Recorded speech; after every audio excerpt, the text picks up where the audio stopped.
Hello and welcome back to Prism and Company. My name is Colin, and on the docket today we have the Anima Mundi Tarot. Ooh, that reflection is getting caught just right.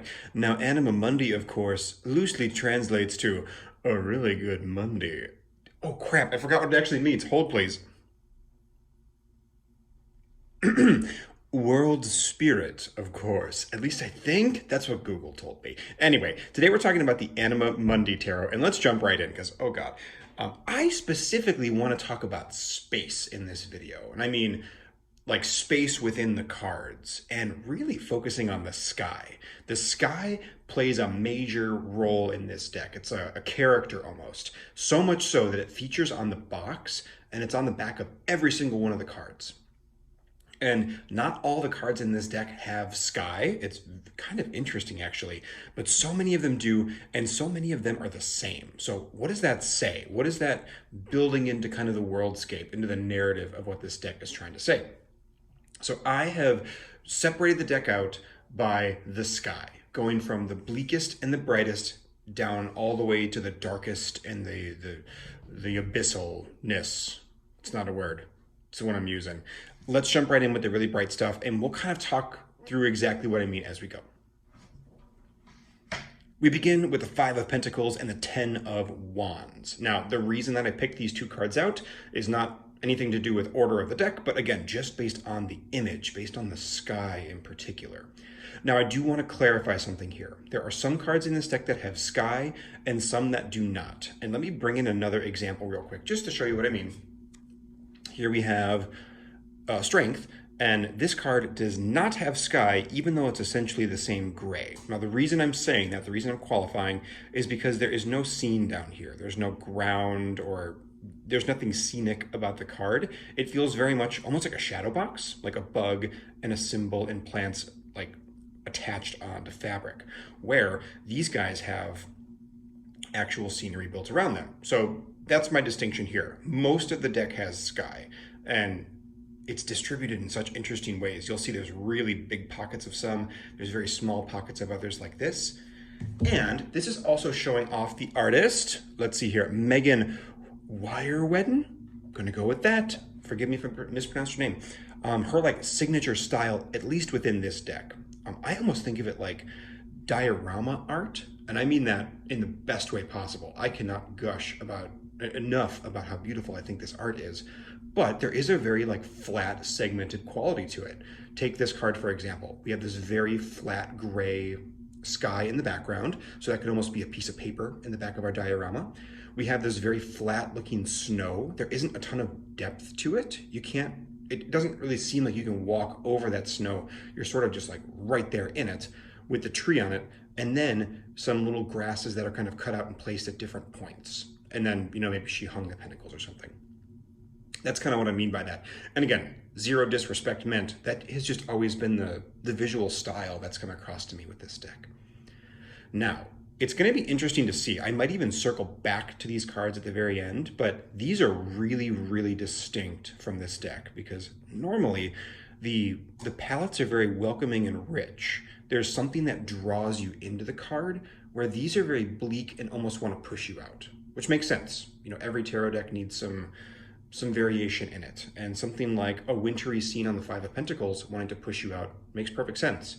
This dead, like almost fetid sky is very striking with these wands that are still blossoming. It's a very eerie almost feeling. Like this card feels very quiet and very still. Same here. The winter often feels very quiet and still, especially because our snow isn't falling or anything. And that quietness and that stillness carries through, but there's always something that kind of breathes a little bit of life into the cards. So cool way to start. Let's take a look at the next segment. And I forget if I said this in the intro, but I'm kind of taking things from lightest to darkest. Okay. Right away on our scale of light to dark, we're hitting cards without sky. So what does this mean? Why are there some cards with sky and context and some cards without? Honestly, I'm not 100% sure, but I kind of want to talk through it with you guys and see if we can come to any conclusions. Here we can see most of these carry the same very medium gray look. They're They're very even, they're not too bright, they're not too dark. There's certainly like a brightness coming from the center. This is a technique called a vignette, where you make the edges of a scene, of an image, a little bit darker to really pull focus into the center. So they're really, really lovely. And you can see there are some darker ones too. So it's not all this very light gray. How do we do this? You know what, let's start with these 5. We'll come to those 3 in a moment. It's not all the super bright white, but they all share this very plain gray background.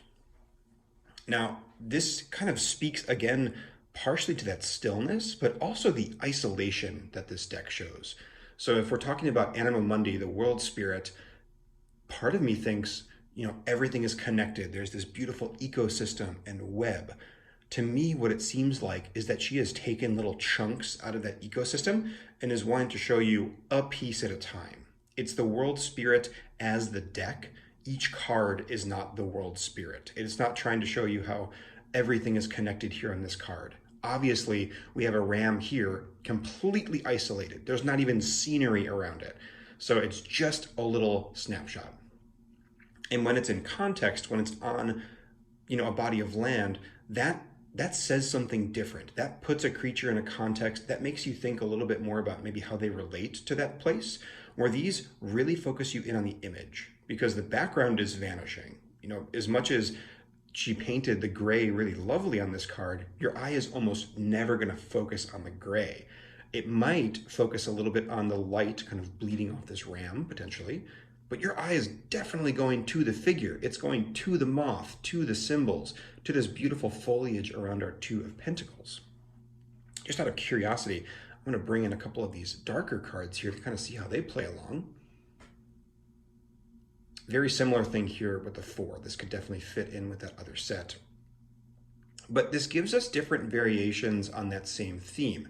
It's focusing us in on the image, but it's giving us a slightly different context to look at them, a slightly different lens. Colors really impact our emotions, whether we want them to or not. So seeing this very kind of taupe gray behind this salamander immediately makes me think of mud or earth. It's placing this a little bit more on solid ground, as opposed to this, where there's very little that's gray in life, except for maybe rocks or clouds, but none of those are really gelling with what I'm seeing on the card itself. Even like the Pentacles, which is a very earthy suit, you wouldn't necessarily see these things just laying on ground somewhere, especially not in such a naturey deck. It also is making me think of day and night, because there is such a strong association with time in this deck, like the time of day. The ones that we just looked at, those cards, were very much like the day, the brightness of day. And so much of this deck takes place at night, and I'll show you why I think so, or at least kind of twilight. But Strength, I'm definitely seeing as more of a daytime card, where the Empress I'm seeing more as a nighttime card. And normally I wouldn't read that into just a plain gray background, but given the context, I think it makes perfect sense. Cool. I find these cards to be more of a curiosity than anything. And we're going to go through a whole lot of environments here and then end on some more of these very flat looking cards. So hopefully by then we'll come up with some more ideas of what exactly that means. But for now, let's move on to the next. Up next, we have our Aquatic Friends.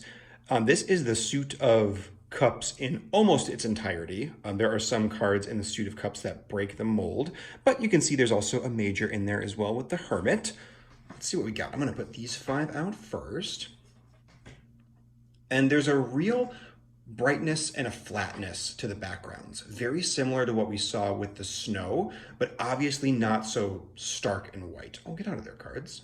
It's not your turn just yet. Here we can see kind of gradations of light coming into water. So if light was pouring in from the surface, it would certainly be brighter at the top, darker at the bottom, but it's giving us a very generic ocean feel. And I don't say generic, again, to downplay it at all, but it's not trying to be specifically a place in the ocean. It's just trying to read as ocean. There's a little bit of seaweed down here. This is just seals playing in the water. We do get a little taste of that kind of diorama look. So here, coral reef, absolutely. And that's really the star of the show. Oftentimes in this scenery with these watery cups, it's the land itself that's becoming the character. The hermit crab here is certainly there, but we also have sand with rocks. It's a very distinct place. It looks very interesting. It's something to kind of catch your eye. Otherwise, it's all about the sea creatures. It's all about the interplay. These two seahorses are doing a belly flop or a belly bump, whatever you call it. These otters are all playing together. Oh my God, can we just take a look at this 10? These fish are all swimming together in a school in the most beautiful way. I just love it. Let me bring in a couple of these other aquatic cards here. But again, there's this beautiful stillness, even in this card, where it's otters at play. Like if you've seen a video of an otter, they're wild, they're all over the place, or if you've seen them at the zoo, but this is like very frozen in time. There's nothing indicating extra action, as opposed to say the Queen of Cups, which in its own way is very still, but here we see bubbles coming out of the blowhole, so we can see movement and see time happening in the image. Where here, there's no indication of that. There's no bubble off the flipper where this seal has, maybe come down from the water and just come back up. There's no splash or anything. It's very still and it's very static. And I like that. There's a very calming presence in the deck because of that kind of overall stillness. Even here, with everything moving, all these fish swimming and circulating, it becomes more of a composition. It's not the act of the fish swimming, it's that they are swimming in, let me move it to the center here. They're swimming in this exact pattern. It almost is like the sun rays coming down, they're blossoming out. We're seeing like a radial pattern being formed because it is so still.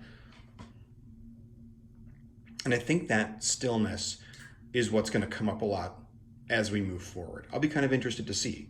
But I think so far it's interesting to note that we have some scenes, some plain, but overall very isolated images and very, very still images.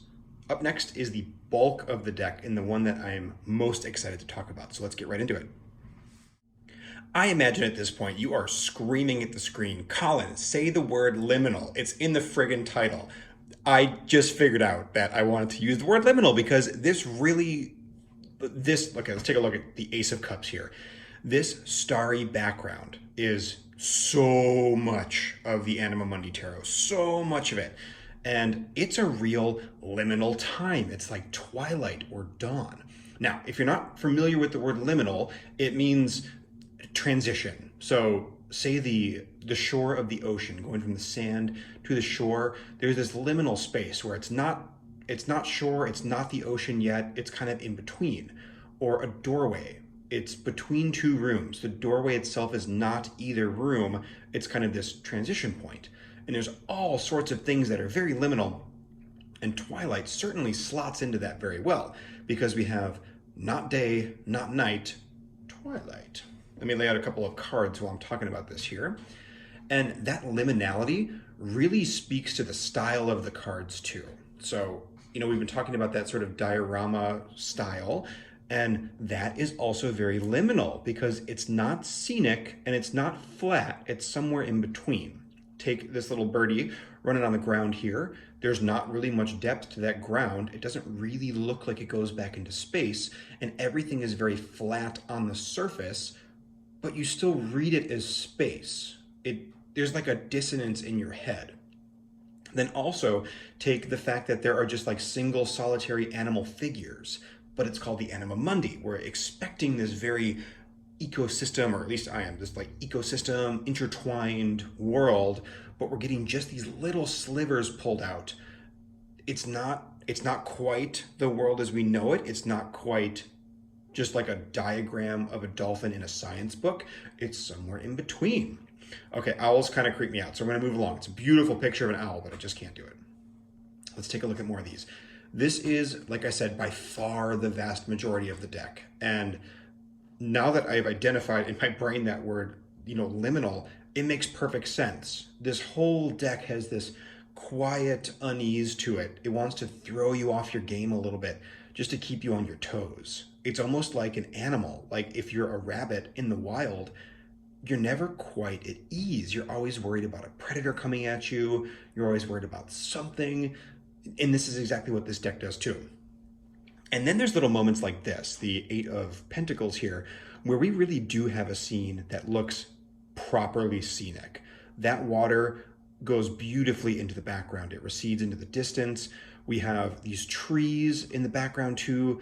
And there's some other cards that I'll show you that use something called atmospheric perspective in a really beautiful way. But this scene has a lot of depth where this one looks very flat. So it's not like it's only this flat liminality. There's a little bit of room for breathing, which honestly I think is nice. I think if the whole deck was perfectly flat, it might get a little bit stale. So moments like the Eight of Pentacles really liven things up and kind of freshen them up too.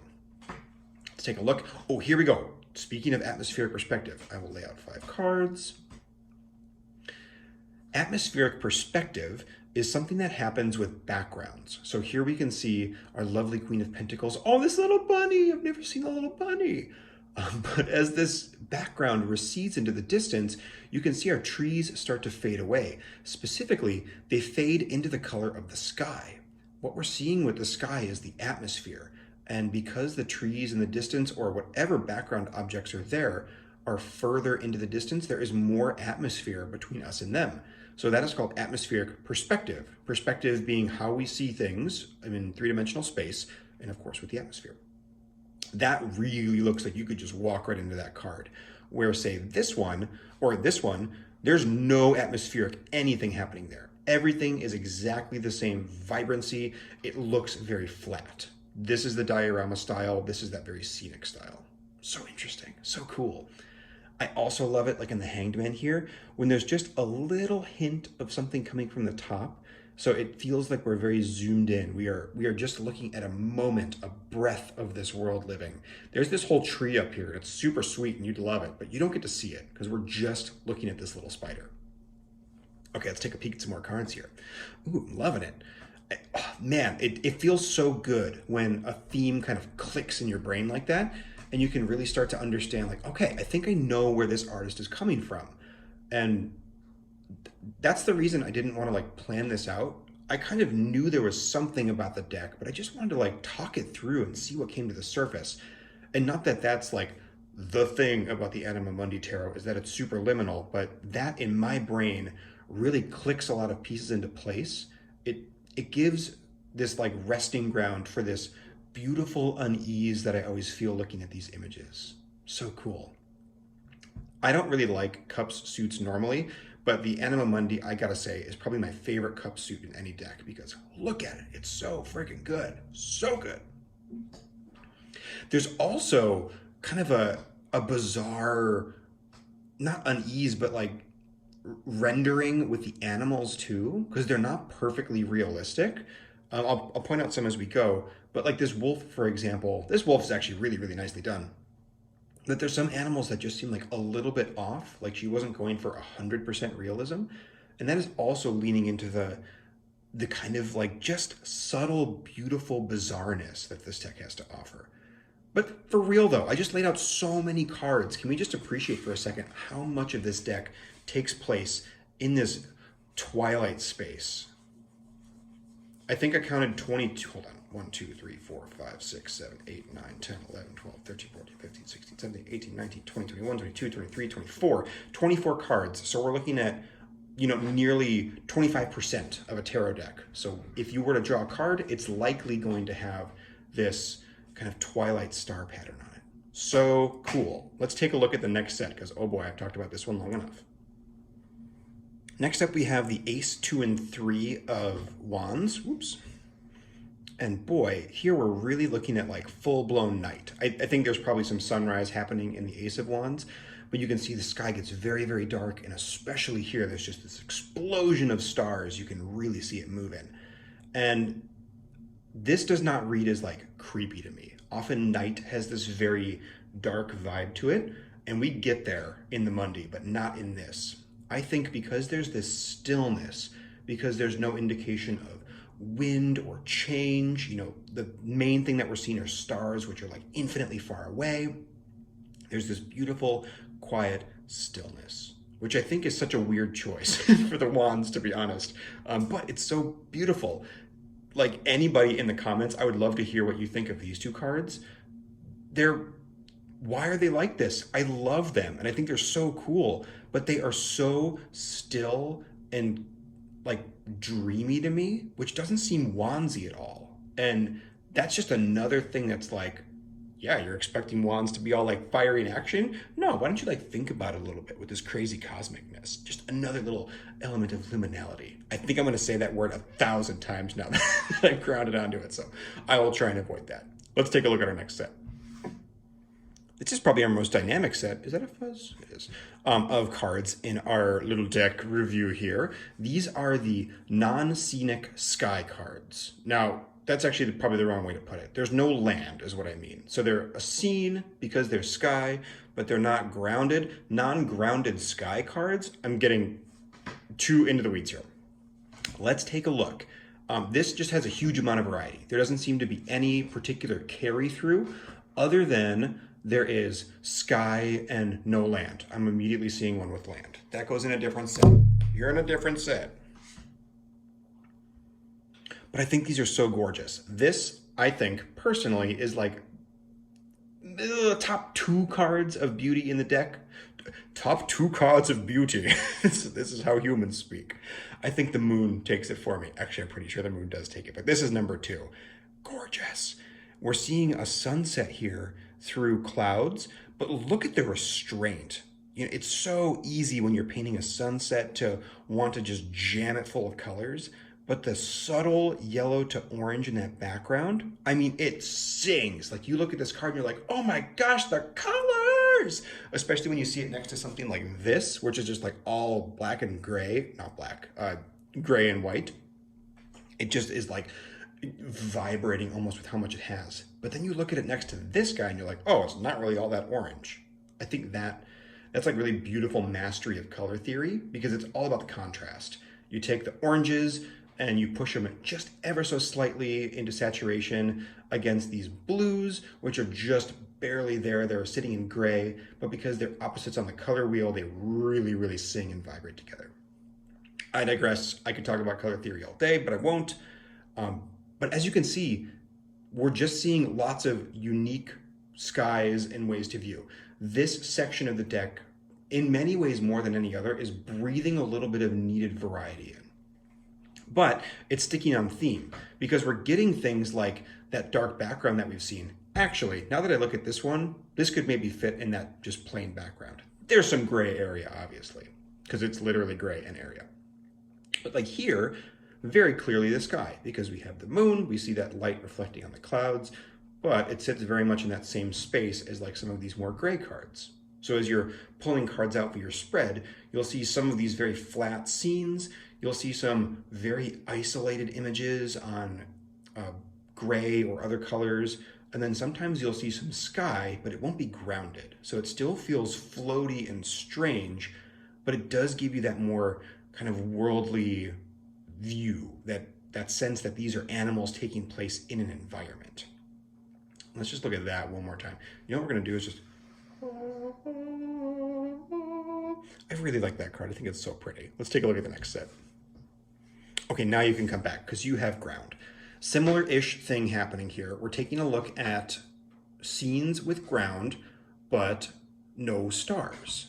So we had that whole segment of cards with the sky in that kind of like twilight space. These are just different other times of the day. Sometimes what seems like approaching night or kind of evening, sometimes like morning-ish or afternoon-ish, but they all seem to have this very like heavy gray vibe to them, which is interesting. The moon, we'll get back to that one. Like even here, that, I'm gonna guess sun is very brightly shining, but that could certainly be the moon over an evening sea as well. I think this is cool. This gives us a little taste of what we're seeing in so many of those liminal twilight cards, but placing it more clearly at a time of day. And again, just a little bit of variety helps bring the deck down back to earth just enough so you don't get totally lost. I also think these are some of the most stunning images. Like these two in particular, also this one too, like it's giving us very clear times of day with very different lighting and different color choices, which just in contrast with the rest of this very blue palette we've been looking at is a real nice pop. And that little focal point of that flame on that card, that is masterful composition right there. Just love it. And then the moon. Everything I just said, true about the moon too, but oh my God, I think this is my favorite moon. Don't tell the other decks, but I think it is. Because it's just the moon and it's so cool. But it's also, you know, the ocean. So I read the moon very much as the subconscious. So both the moon and the ocean are both symbols for that. And the moon is either being revealed or covered up by these very alien looking clouds. There's mystery, there's fantasy in that, there is kind of surrealness. And then the worlds are meeting here, the sky where the moon is and the ocean, and this perfectly smooth, still sea. You know, if you try to imagine your subconscious, you can't because you're consciously thinking about it. So it's this perfect glassy surface that's unmovable. But under that is all of this churn and these waves. So there's so much that you can read, at least for my style, into this card about what the moon is. But it's also that perfect, bleak vision that we're seeing from the whole deck itself. This one does actually have a little bit of movement though. Many of our water scenes are just perfectly glassy still. We're seeing some waves. I could imagine this scene moving around. Speaking of moving around, let's go to the next set. For a deck called the Anima Mundi, I expected much more of this style of card. I'm gonna save the world here for a second. This is the jungle, or I think it's all jungle, maybe like forest too, yes. But very green, very dark, very earthy. This is what I expected the whole deck to be in many ways. Scenes of animals in nature. These are very much placed in space, and nearly all of these cards feature atmospheric perspective, which makes them feel very deep and rich. I think it's cool that there are, let's see, 7 of these cards. I held off this one, by the way, because it has so much atmospheric perspective. I'm now realizing it's basically all these cards. But it's so much of the richness that you might expect, and it's also green, which does not feature in many other cards, that it's a real pop. These are like wow moment cards that when they show up, they're really shaking things. These are extremely grounded, except for kind of these. So, okay, well, I take it back. These are extremely grounded. These feel like they are real spaces. The animals look, you know, real and you can recognize them. Here's like a little bit of that, not goofiness, but like the tiger, the proportions are just like a little bit off, but just in a playful way, not like a poorly rendered way, just breathing a little bit of strangeness in. But these cards, aren't there 4 of them? There's the ace. These all have stark black backgrounds, so it lends this brooding intensity to them. And these definitely feel a little more liminal to me because light does not work that way. It almost seems like we're standing in the forest with a lantern or with like a floodlight, honestly. And then it's just pitch black beyond. It's very unlikely that that would happen, especially in a deck all about the natural world. So that is, again, reinforcing the flatness. It is taking our expectation of what these jungle cards are supposed to be and saying, no, no, no, we're still gonna be flat. We're still gonna keep this weird tension. And we're gonna see very quickly the return of a stark black background. So this is also lending a very nice transition from that part of the deck to a more scenic part of the deck. Let's take a look at our next bit. We'll get there. Now we finally return to these very flat looking cards. They're not scenic because we're not, you know, being placed in a space. They just have a background, in this case, brown. And the word I was missing before, I think, is that kind of odd transitionary space, because in some ways you can imagine brown as like a very earthy color. These bees might be on a log or something. This flower makes sense within the realm of brown. It would be around other brown things, maybe leaves or trees. Cranes? Storks? Probably not storks, whatever. This animal, this bird, look, both of them, both of these birds are on this brown background. Again, it looks very flat and kind of out of place, but it's a very natural color. And looking back at these guys, gray's a very natural color too. It is like clouds or stone, so it's giving us that a kiss of earthy, but really separating out the subjects and making you focus specifically on the images. The next ones, though, I find very interesting because they take this idea of the flat background and really ramp it up to 10. It will be our last set. Let's go there now. One last word, if you have never touched the Anima Mundi Tarot, oh my goodness gracious, it shuffles like a dream. I was shuffling this for half an hour this morning during a WebEx because it's so buttery smooth. I cannot recommend it enough. If you get the opportunity to just touch this tarot deck, I can't recommend it enough. So now we get to the darkest depths of this deck, and that is just the straight black backgrounds. And this is very almost alarming compared to what we've seen before, because everything up to this point has been lovingly rendered. Even the plain gray backgrounds, let me grab them again, have all of this detail. There's all of these smudge marks. You can see the hand of the artist. There's like light being breathed into these. So even though they look very flat, there's still a lot going on. This, no, flat black. And I think these are meant to be real punctuations in a reading, because we have every other card that has space. This is saying, no, you have to focus on this image and be confronted by it, because that's the only thing happening. Where the other cards, even though they feel flat, they breathe into you, like they make you feel like you're in an environment, even if it's an isolated, kind of weirdly still creepy one. There is no environment happening here. This is even on land, and I would still argue that this is making you feel very intense and claustrophobic because of all the black. And that's not always, quote unquote bad. This is a tough image to kind of read good. It's a bird being stabbed 10 times. But like the High Priestess here is an owl carrying a scroll. Like you could really read into a lot of those different ways. And I think that's true of these guys too. Let's take a look at a few more of these. We have our Devil, the only human in the deck, which is kind of cool. Our Snake for Death. And then the abyssal depths of the ocean with the Seven of Cups. Oh, with jellies. I love me some jellies. But just like the plants, these ones, these very vivid, lifey cards are kind of a punctuation mark in the deck in the opposite direction, breathing in the most space, the most earth. These are giving us the least space, the least earth.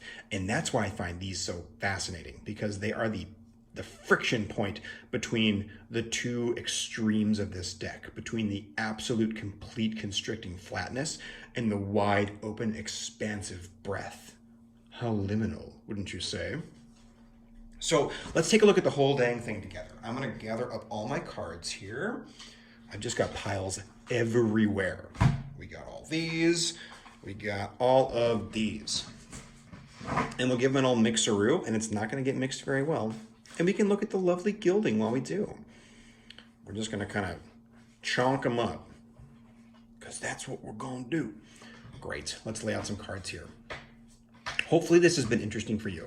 A lot of this was me exploring the space in this deck, literally with you guys. We've been exploring the spaces depicted here, but also the space that this deck is trying to take up visually and kind of ideologically, because it definitely has a unique vibe to it. There's something that's going different with this deck.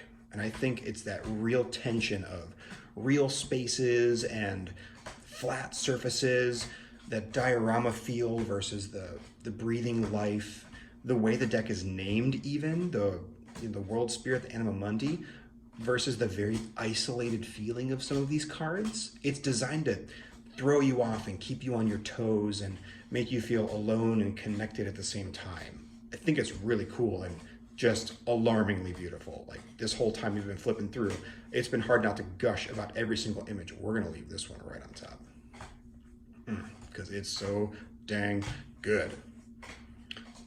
The sun and the moon.